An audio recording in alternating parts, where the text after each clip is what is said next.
That was Scriabin's Nocturne for the Left Hand, Opus 9, number 2, and it was performed by Nicholas McCarthy. I'm Erica Worth and welcome to this Pianist podcast. Today I am catching up with the British pianist Nicholas McCarthy, who, having been born without a right hand, talks to me about his many inspiring achievements. Nicholas, it's so wonderful to have you on the Pianist podcast today. Thanks for being here. Thank you so much. It's lovely to be on this. So thank you. You're absolutely welcome. I think it would be really helpful for listeners to hear about your background. I mean, having been born without your right hand, did you ever think you'd be a concert pianist? Obviously not. I mean, it's not the first thing that anyone would think of, being born without my right hand, being a concert pianist. No, certainly not the first on the list of career choices. I come from a very normal background. I'm an only child, mum and dad, just normal working people. Kind of humble background, didn't have some country estate somewhere, or likewise didn't have some famous concert violinist aunt or anything like that. So it was just very normal background. And I didn't start, and I had a completely unmusical childhood. So the closest that I got to any music would be mum and dad doing the dishes, listening to the radio, and that would be pop stuff. It certainly wasn't Radio 3 or anything like that. And so I had this kind of unmusical childhood, didn't know anything about classical music whatsoever. And I then was in my school assembly and I saw a friend of mine who was a very good pianist. I'd seen her play many times before. But this particular time she was playing for, I don't know, an awards thing. She was always asked to do something because obviously, she was the only talented one really in our school. So she was wheeled out for everything. And she performed first movement of Beethoven's Waldstein Sonata. And all I can describe it, Erica, is just this outer body experience and this kind of real changing point in my life as a 14-year-old boy. One that you would hear like Oprah Winfrey describe on her talk show, this kind of thing that I heard this, and by the final crashing chords of the first movement, my life had kind of been changed, and it had been changed forever. And I decided at that very moment that I was going to play the piano for a living. Now, obviously, I didn't know what a concert pianist was. I didn't have a clue. But remember, I really knew nothing about music at this point. But I knew that I wanted to communicate something, and I wanted music to be that vessel for me in way to communicate. And I think the fact that I was 14, I was filled with teenage invincibility. It's so easy to become an astronaut. It's so easy to become a gold medalist Olympian. In my case, so easy to become a one-handed concert pianist. And so because of that teenage invincibility, I was very open to everything. I was like, this is the possibilities are endless, and that's how it started. Really, that's how my love of the piano kind of began. Goodness. Wow, that's so interesting. So from then on, I believe you went to the Guildhall? Yeah, so I started with a local teacher down the road from me, and very quickly I kind of did my first grades. I did my grades as a two-handed pianist. So I used to play with what I call my little arm. So any listeners, I was born without my right arm, and my arm stops just below the elbow. So I have my elbow and a little bit of forearm, and then that's it. But I can play a single note with my little arm. So anything like, the famous Mozart Sonata in C, I used to be able to play. My left hand would do the Alberti bass, and my right arm would play a single note. And so I did my grade 2 and my grade 4 ABRSM grades as a two-handed pianist, playing standard repertoire. And it wasn't till and then my current teacher then she encouraged me to audition for music school. She felt that I had something special, that I had something to say, that she wanted to cultivate, but in a school. So yes, I went to the Junior Guildhall at 17, and so it was quite a whirlwind. And then obviously into the Royal College at 19. So it was a real from 14 to 19 at the RCM. A really Yes. quick progression. And at that point, when you went to the Guildhall and Royal College of Music, you then became a left hand pianist. That's correct. Yeah. So I was encouraged to kind of wave goodbye to my beloved repertoire, my Mozart and my Mendelssohn, all these things that these composers who I grew to know and love, but sadly didn't write anything for left hand alone. I was then encouraged to specialise in left hand repertoire, which was the absolute right decision. And yeah, obviously that came with its own challenges as well, because I was only played the piano for a number of years, literally a number of years on one hand, and then all of a sudden thrust into the world of left-hand repertoire, which, as you know, is incredibly tough. There's no kind of intermediary stuff, or it's all No. big concert pieces and incredibly tough 20th century repertoire or late 19th century repertoire. So that posed some challenges as well. But I fell in love with that new repertoire and enjoyed kind of uncovering as much as I could. That's amazing. You must have had some very supportive teachers. Yeah, definitely. I mean, my first teacher, Laura, who, when I was doing my early grades, she was lovely because she was a music student herself. So she was young.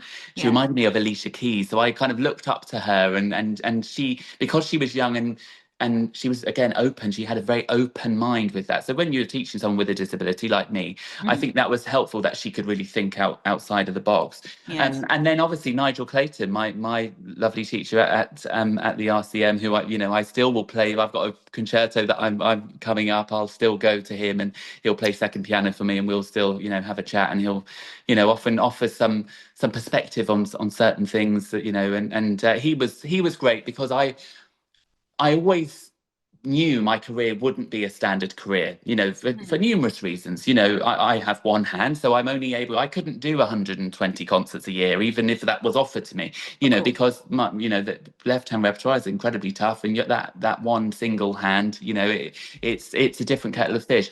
Two, I like doing other things. I do a lot of presenting, I do a lot of public speaking, so I knew I had these other strings to my bow, and Nigel really understood that about me and really could understand what my career could be. Do you know, it's very interesting when you say that, because I haven't actually thought about it. You're just playing with your left hand.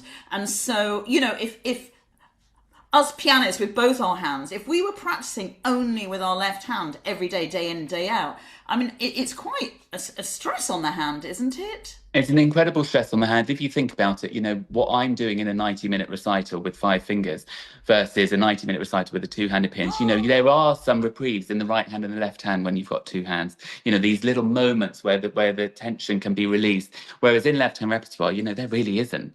Apart from the end of the piece where the pedal comes up and there's silence. Apart from that, there's something going on all the time. And of course, that I factor into my practice, into my rehearsal schedule, into my performing schedule, as well. That's very important. Yeah, I mean, you can't do there are some pianists in music school that practice hours, like 6 hours, 8 hours. It's not possible, is it? No. Well, when I first went to the Royal College, obviously you get flung into this wonderful world of these Russian competition winners and these amazing virtuosic pianists, fabulous.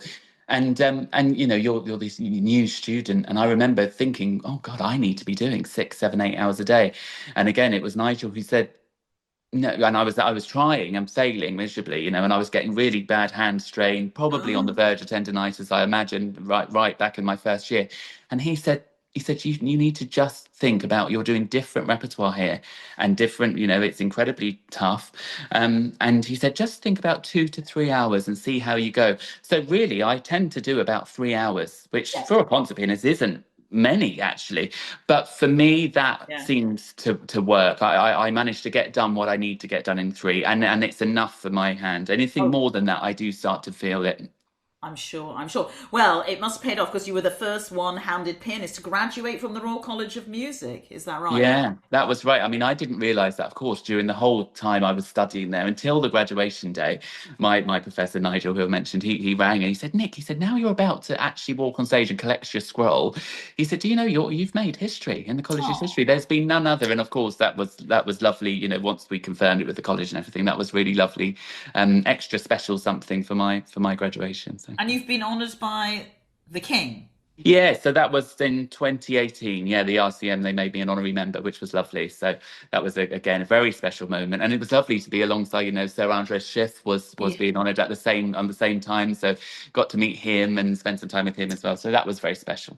For me as a pianist, especially, you know, of course. Oh, it's fantastic. It's fantastic. I mean, going back to the repertoire, there's so much gorgeous repertoire. And on your album, your solo album, as it's called, you play some fabulous pieces, by Scriabin, original pieces, but also all these yummy arrangements.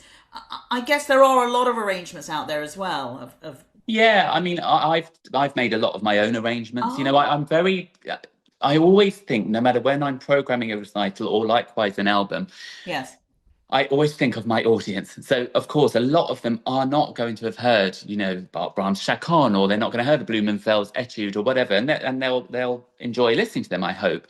But at the yes. same time, I feel that listeners' ears, including my own, thinking from personal experience, are we're much more ready to listen to something unfamiliar when we've been warmed up with something familiar. And so I'm very keen to add onto any recording I do, or likewise into any program, some pieces that just are familiar to people. So that's where my own arranging comes in, or likewise I've worked with various different arrangers around the world actually who've written for me. And because I then feel, one, on a commercial level on an album, that's good, but secondly, I feel that they're then much more open to listening to Ah, repertoire that you absolutely wouldn't have heard before. that's fascinating. That's absolutely fascinating. And I believe, you tell me about the first ABRSM graded syllabus for one hand, which you launched in 2024. Yeah. What did that comprise of? So obviously for me, I've had to jump through many a hoop in my career, and as you would have known, we've known each other for many years as well. It's not been an easy road, of course, when you've Yes, got a limb difference and wanting to be a concert pianist. It's hard. It's a bit like yes, swimming upstream, and so I didn't want that to be a barrier for younger people or people who have acquired disabilities. Anyone can become disabled at any point. Stroke, you can lose the whole side of your body, car accident, whatever.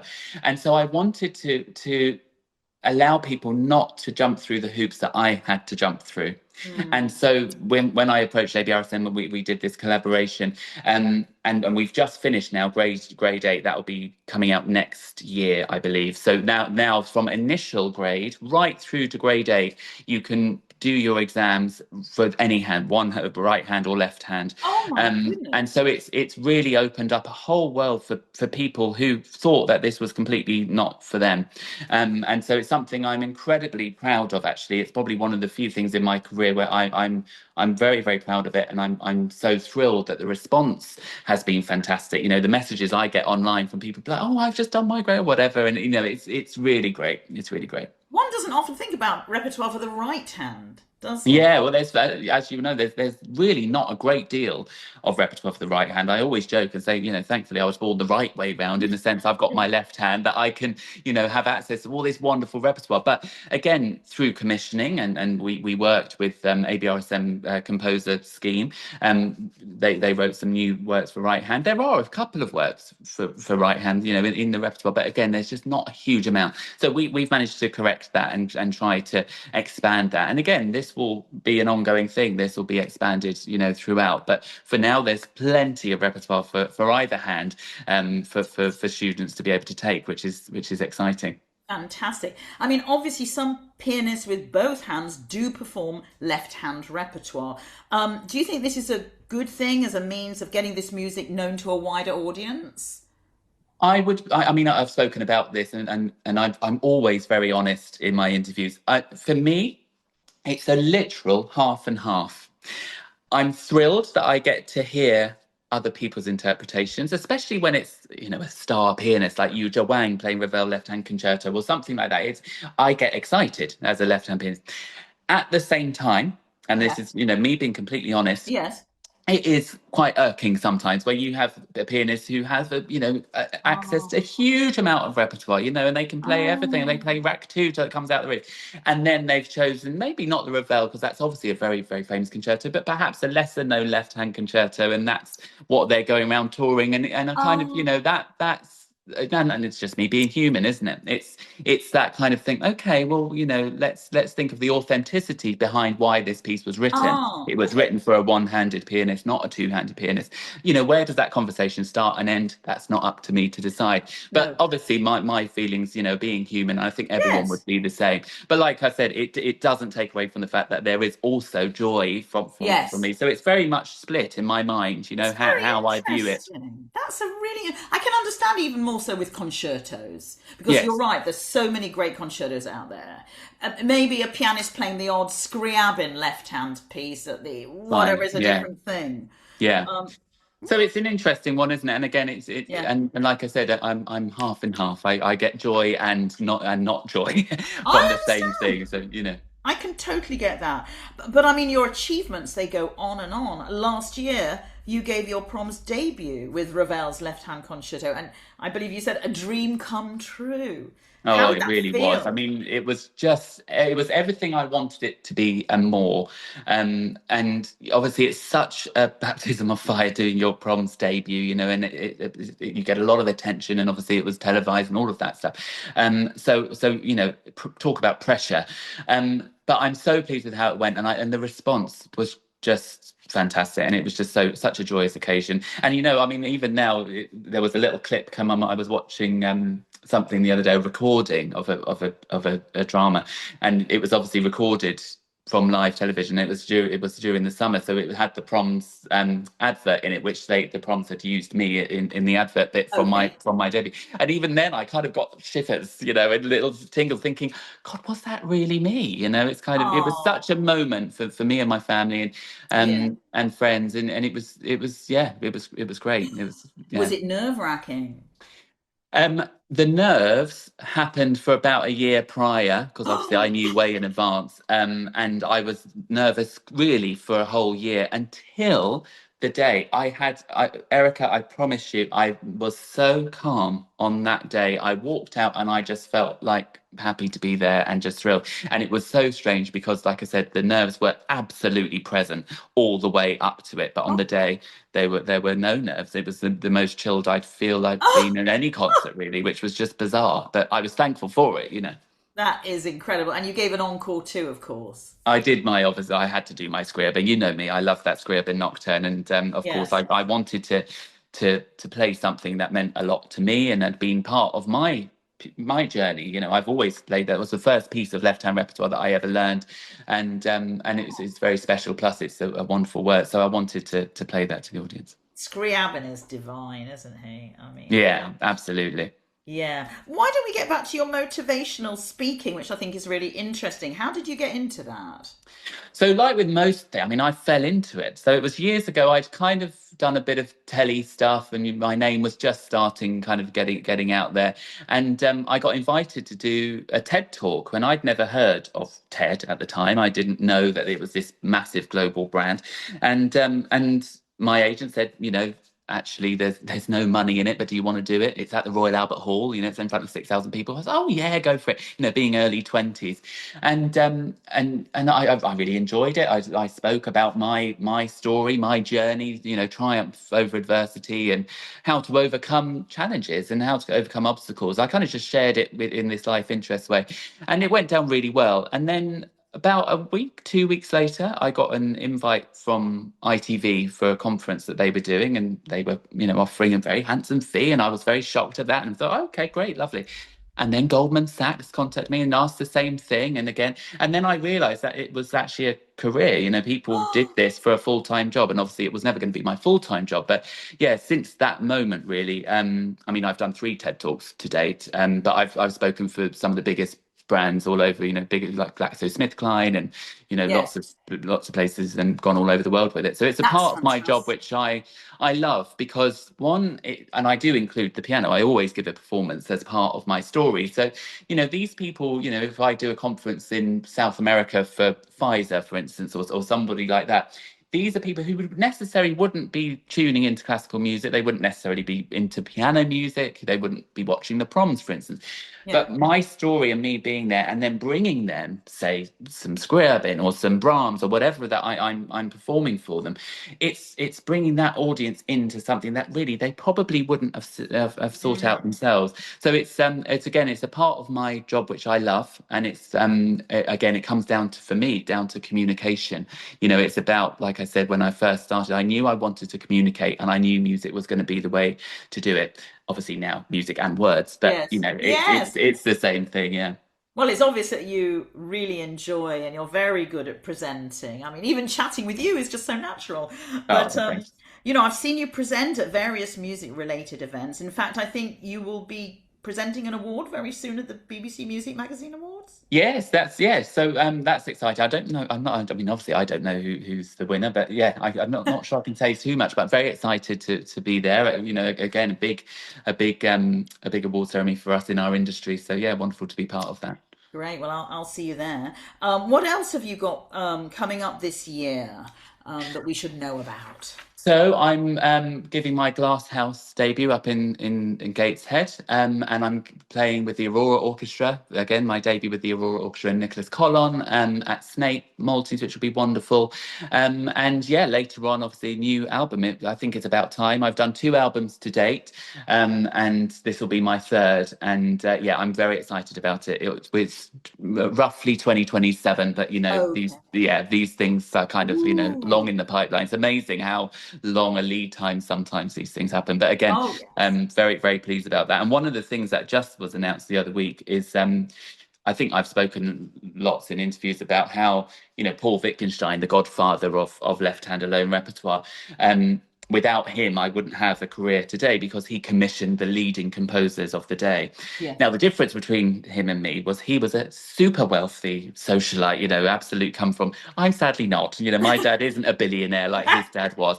And so I'm really thrilled to be able to thank you to the Royal Philharmonic Society and also multiple orchestras who've come in on board with this. I'm really happy to be able to commission the first female composer to write a major left-hand piano concerto, because that hasn't been done yet. And I thought, now me being, almost the Paul Wittgenstein in the 21st century, to readdress that balance and to commission someone new. So I'm thrilled to be working with Danny Howard, the composer, on that. And again, that will be premiered. It will probably be 2028. But Oh, again, lots of exciting things in the pipeline. And yeah, I know she's starting writing that in July. So yeah, oh, very right. excited about that. You haven't seen the score yet. No, God, no notes have been added to paper yet. No. And with regards to your next recording, have you decided what you're going to be doing yet, or it's still mulling around in your head? The repertoire's kind of there. One thing I will say I will be recording the Ravel piano concerto for left hand. It will be my first concerto recording. So, and I thought, it's a concerto I'm always going to be asked to play. It is the most famous left-hand concerto. Obviously, off the back of the Proms last year, I thought, you know what, let's get this recorded. So again, very excited about that, and I'm going to have solo repertoire around it. So Fantastic. Oh, this is wonderful. Listen, you've given us so much information already, but now I thought we'd go a bit light-hearted. okay, go for it. Even if you always sound light-hearted, well, in the nicest possible way. I would like to pose some light-hearted questions to you, and if you could just answer off the cuff, that would be wonderful. Yes. Here we go. The first one. If you could play only one composer from now on, who would it be? Ravel. Okay. Definitely Ravel. But I always, I do play the Ravel piano concerto a lot. But I'm always very thankful. If I could play it every single day for the rest of my life, I think I'd be a very happy man. I find it absolutely astonishing and sublime. And every time I play it, I discover something new, in whether it's in the colours even, or the tone quality and how different halls change the colours of things. I love discovering. So yeah, probably Ravel. Oh, how amazing. I mean, I just love that first movement, I just wish as well he wrote a left hand, kind of Gaspar Delanoë or something, something like that. And he just didn't. And if he was alive today, I'd tell him off and say, North Ravel, please, can you give us like a large scale solo work? But anyway, for now we've got the concerto, That's luckily. very So funny. yeah. Oh dear. Okay, next one. One pianist, dead or alive, you travel long and far to hear. Well, I think you will agree with me on this, Mrs. Argerich. Obviously, we've got Oh, Martha Argerich. I adore her. I know you share in the adoration of her as well. I have absolutely. seen her in concert quite a few times. And yes, obviously, while she's still on this earth, and long may she be healthy and well. I will love to continue to try and get to see Yeah. her. I mean, she's just something else, isn't she? It's just superhuman, and just watching her, and even obviously as with her as she's gotten older, I just think how her athleticism at the piano and thing. I just think, wow, God, if I could play, a quarter as good as that at any point, let alone age, I mean, we're very happy. I know. No, she's something else. She really is. I think a lot of people feel that same way. Yes, I know. I was going to say, I bet any pianist you've interviewed, I'm sure they've all probably she's been off the And top to of the have a list. photo with her, I think I have one or two photos with her. I'm like, yes, you I know. was going to say, I know you've met her. I'm very jealous. I'm very jealous. You have to try. Have to I keep know. trying. Okay, one person, dead or alive, you'd love to play for. I'd love to play for Squarebin. Oh, I feel he really understood um, left-hand repertoire. He wrote the Prelude and the Nocturne, Opus 9, and obviously I play both often, as you know. He also is, and it's, again, I would tell him off if I did meet him. Um, he also was known to play this third work, a very large scale 12, 13-minute long concert work for left hand alone that was oh meant to be amazing, and he never notated it down. He used to perform it from memory, and obviously he never noted it. my goodness. So yes, that was so I would tell him off for that, firstly. But secondly, I would say, look, if I can play for you, because he just knew left hand repertoire, he just understood it. And I'd love to perform for him. Yeah, he'd give you lots of helpful advice there, wouldn't he? I think so, yes. So. Yeah. Now, any technical struggles at the piano? Definitely. I mean, obviously, because I started so late at 14, when I was studying, through especially when I was at Guildhall and then going into the RCM, I had lots of holes in my technique because I'd started so late, and so I worked incredibly hard to sort that. I think strengths, I'm very good with fast octaves. I'm very good with that. I think things like, thirds, they're always tricky, us pianists, and again, there's not many pieces that require it. So when in my repertoire, so when there are like a string of fast thirds, I'm like, oh God, this is gonna, I'll take a little bit of work here. So yes, I would say that they always kind of make me kind of sit up a little bit. But apart from that, no, I'm it's okay. It's okay. I get That, around.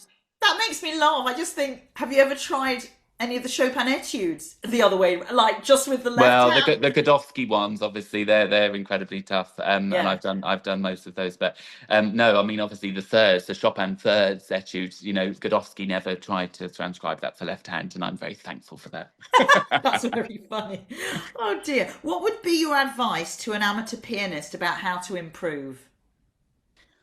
I would say short and sweet practice sessions. I think some people, especially when they're a new learner, or they're starting to get into the intermediate stuff. I think they feel that they need to be doing, an hour or whatever. And I think personally, doing short and sweet, 20 minutes, go and have a coffee, come back another 20 minutes, and I think doing that slowly but surely, I think that's going to be the quickest way to improve.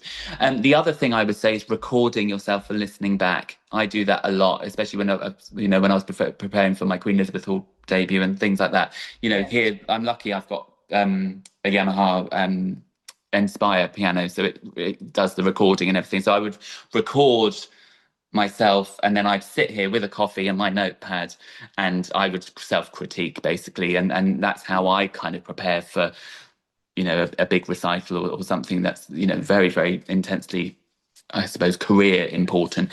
And I would say for any pianist, it's great to record yourself and listen back, because we kind of create our own narrative sometimes of what we do Yes. or don't do. And it's happened to me lots of times where I've been driving home late at night after a concert, and there's a piece that I play comes on the radio, and then I'm thinking, oh God, they play that very slowly. Oh God, that's quite interesting. And then they're like, oh, and that was Nicholas McCarthy playing blah blah blah. And I'm like, Oh my God, because we change, one, we grow and we change how we play things and our tastes change. Yeah. But secondly, it's funny, we have different perspectives of what we have done or how we've played. So yeah, I think recording is a really good, valuable It's thing. very interesting, yeah. And also, I think we close our ears to sections where we don't think we play very well. It's like we're used to closing our ears to get over it, you know. Yeah. Just get through it, I know. Exactly. Oh, that's really interesting. Um, if you weren't a pianist, what would you be? Um, Probably I wanted, I mean, again, another two-handed job. I'm drawn to all these two-handed jobs for some reason. I wanted to be a chef before I was a pianist. I love Oh, cooking. I do a lot of cooking if I'm here and, I have lots of dinner parties and things like that. So I'd probably be a chef, but knowing me, I'd want to be a TV chef, Erica. So, I'd be doing something like that, on your morning program, cooking whatever. So yeah, I probably think something you like should that. try that. I think you should try that. This could be your Yeah. third. third My third string to my bow. Exactly. I think you could do it, really. How to scramble eggs. I don't Yeah, know. how to boil an egg with Nicholas McCarthy. There we go. Oh, Nicholas, listen, it's been an absolute delight speaking to you today. Oh, well, likewise. Thank you so much. It's been a pleasure to talk to you as always. But yeah, thank you for having me on. Oh, time has flown, but I really wish you well for the rest of the year ahead. And I'll see you at the BBC Music Magazine Awards. I know. See you there. Look forward to it. You take care. Thank you. You too. Thanks, Nicholas. Bye. Bye. Bye.